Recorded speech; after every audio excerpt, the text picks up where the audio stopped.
here I have are my divorce papers. Yes, you heard that correctly. I just got them notarized, and as I was walking out getting them notarized, my freaking glasses broke. What the heck is this? These are fairly new glasses. And I just put them on, and then I just put them in my purse. Is it a sign? I don't know. Not sure. Not sure how to take that, but okay, hold on. My backup glasses are tangled up. Okay, yeah, this day is fine. Perfectly fine. Totes fine. Totally fine. Yeah, so I have a lot of explaining to do, but I'm not going to do that right now because I have a busy day. It's my brother-in-law's birthday, and I'm heading over there to hang out with them. And yeah, so got more things to worry about.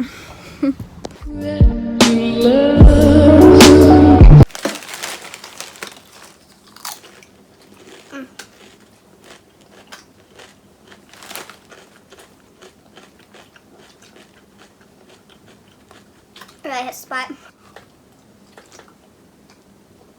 Also hits the spot. So this is how I've been living for a little bit and boxing stuff up. And my clothes are in this bag right now, or not all of them, but I am currently living out of a bag with my clothes that I'm going to wear for the rest of this week and through next week, through Thursday. It is the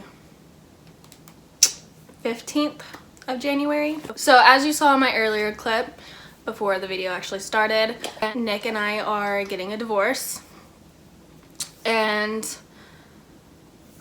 it is ultimately my decision. It's not something I want to do. It's not something I don't think anybody wants to do. There are things that have happened over and over again.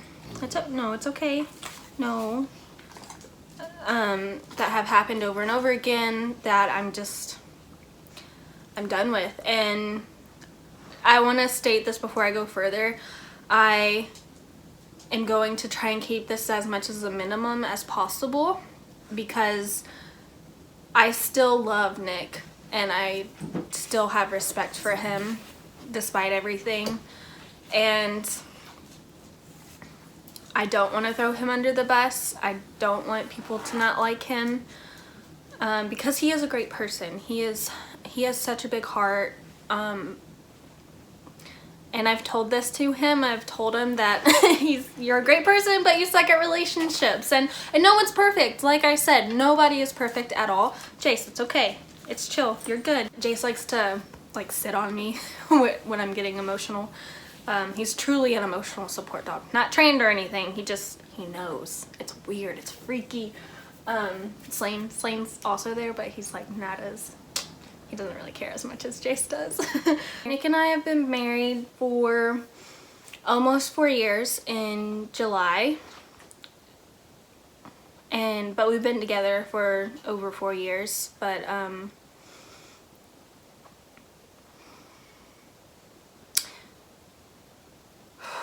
it really sucks what has gone on because Nick is truly a great person. He is someone that will give you the shirt off of his back if you need it. And every freaking dollar bill in his wallet, and I've seen that where I'm just like, what are you doing? Like, why are you doing that? And it's just because he's that kind of person. Because he knows in the end, like, he has family that will take care of him. And we have God that look after us. So he's just like, he gives when he can. But between me and him, there are just things that, and I'm not perfect. Like, don't get it twisted, okay? Like, I'm not perfect, but, and it's so hard to, like, I know, like, people are gonna want to know what happened, and it might be harder to understand, but you you don't do some of the things even once if you want to keep your relationship. And there were these things that kept happening, and I forgave, and over again, at least 4 times, just from what I knew and saw and whatever, like, and what was said. Like, there were things that were said too that you don't say to someone you want to be married to. And he will argue and say he wants this relationship and he wants to be married and everything, but he has told me, I think this is like really the only thing I'm gonna say that he has done or said, he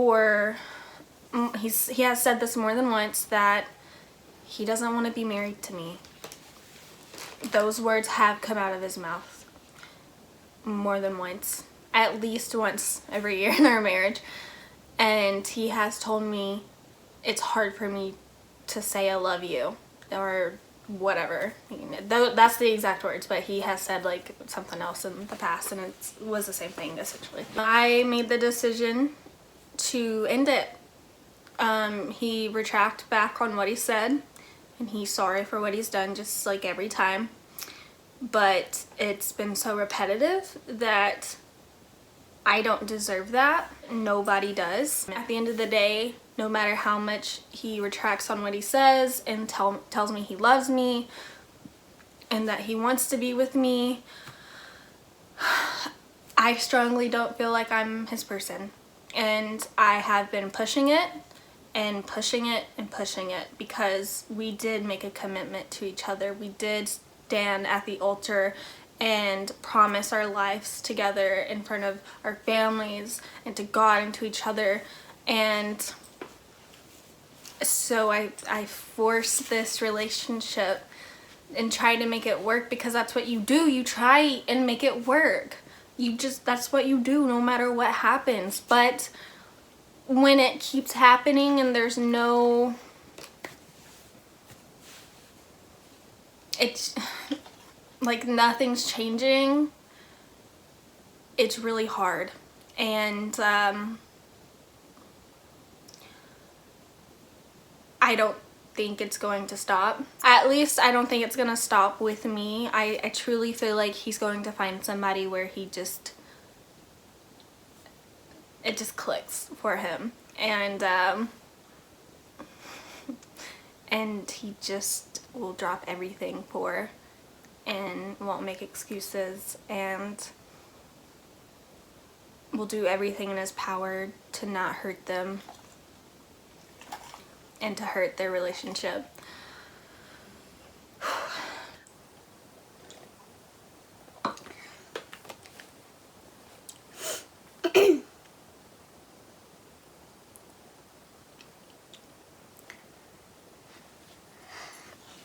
Honey, it's okay. No, it's okay.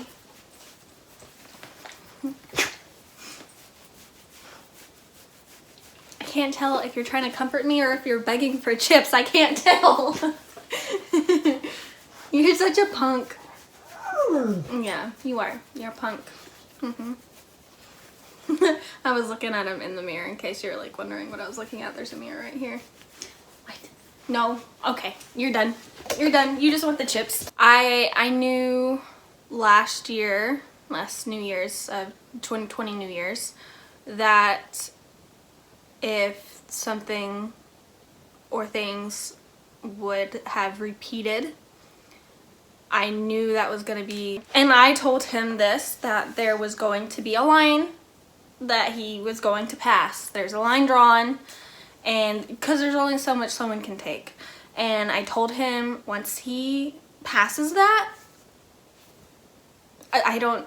there's no coming back for me. And like I said, I love him and I respect him after everything, but I will not be able to love him the way I have. And that's not fair to me, and that's not fair to him. And if we were to have children one day it's not fair to them to not understand what's going on, or if something happened again, like to bring them into that. And I don't want to deal with having children and dealing with what we've been dealing with. I have cried a lot of it out. Most of it, like in November, was around the time where stuff happened again, and you know, I talked to him about it, and he told me again, you know, there's stuff that was happening, and I confronted him about it, and he told me again that I don't want to be married to you anymore.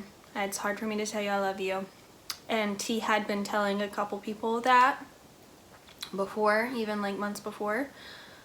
And I released it right then. Like, I felt it. Like, it's so weird to explain. Like, I felt when he said those words to me, I was just like, okay. And that was it. Like, and again, this isn't the first time this has happened. This is the fourth, if that. I actually went to my sister's work and I cried and I sobbed, and my sister and I are very close. She's my best friend, but I don't think I've ever cried like that to her. Like, not a lot of people. The last person I can remember crying like that to is my Nana, and that was a long time ago. So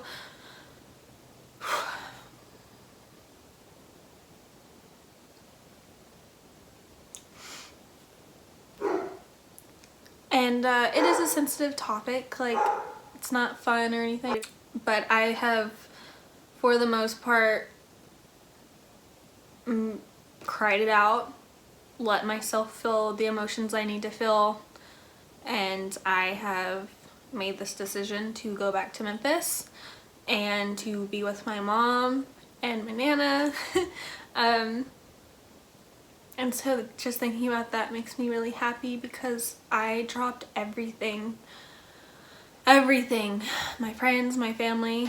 I brought some boxes of some of my stuff and clothes. I brought my dogs, and that was it. And now I'm leaving with about twice as much, if not more, because I have furniture now and stuff. And so I am moving next Thursday. I have less than a week, and I will be in Memphis.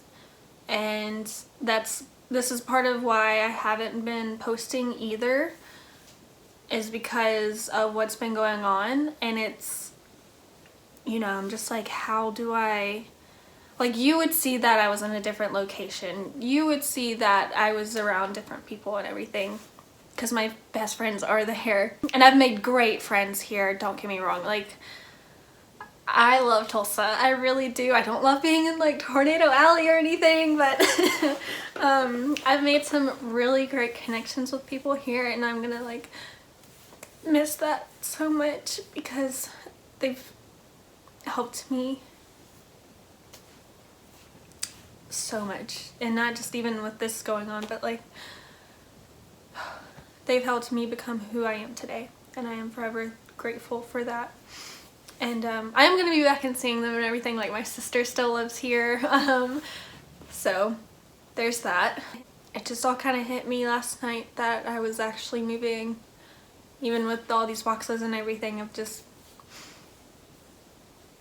needs to happen. And financially, I am not able to move somewhere else here.